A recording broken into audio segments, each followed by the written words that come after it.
Question, gusto mo bang magkapera at kumita ng mabilis? Itong mga pet malung tips na para paano kayo kumita ng malaki at ng mabilis. First, number one, do your research. Kung ka pumasok sa negosyo, pag-aralan mo ng gusto. Yung tinatawag na SWOT, strength, weakness, opportunities, and threats. Maghanap po kayo ng negosyo na dapat patok na patok sa panahon ngayon. The second thing that you need to do, which I'm also doing always, is watch informational videos.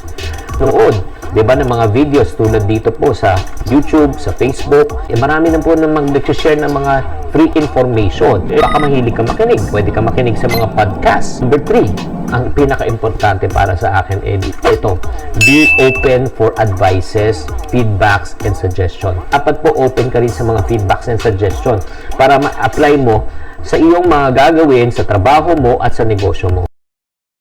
Gusto mo bang magkapera at kumita ng mabilis? Itong mga pet malung tips na para paano kayo kumita ng malaki at ng mabilis. First, number one, do your research. Kung ka pumasok sa negosyo, pag-aralan mo ng gusto. Yung tinatawag na SWOT, strength, weakness, opportunities, and threats. Maghanap po kayo ng negosyo na dapat patok na patok sa panahon ngayon. The second thing that you need to do, which I'm also doing always, is watch informational videos. Noon, di ba, ng mga videos tulad dito po sa YouTube, sa Facebook, marami na po namang nag-share ng mga free information. Baka mahilig ka makinig. Pwede ka makinig sa mga podcast. Number 3, ang pinaka-importante para sa akin, ito, be open for advices, feedbacks, and suggestion. Dapat po open ka rin sa mga feedbacks and suggestion para ma-apply mo sa iyong mga gagawin sa trabaho mo at sa negosyo mo.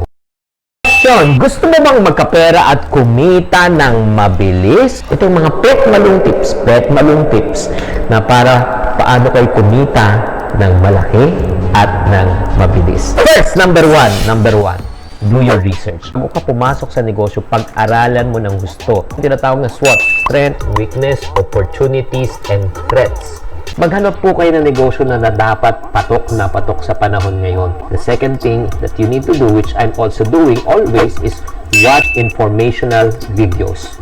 Noon, di ba, ng mga videos tulad dito po sa YouTube, sa Facebook, marami na po namang nag-share ng mga free information. Baka mahilig ka makinig. Pwede ka makinig sa mga podcast. Number 3, ang pinaka-importante para sa akin, ito, be open for advices, feedbacks, and suggestion. Dapat po open ka rin sa mga feedbacks and suggestion para ma-apply mo sa iyong mga gagawin sa trabaho mo at sa negosyo mo.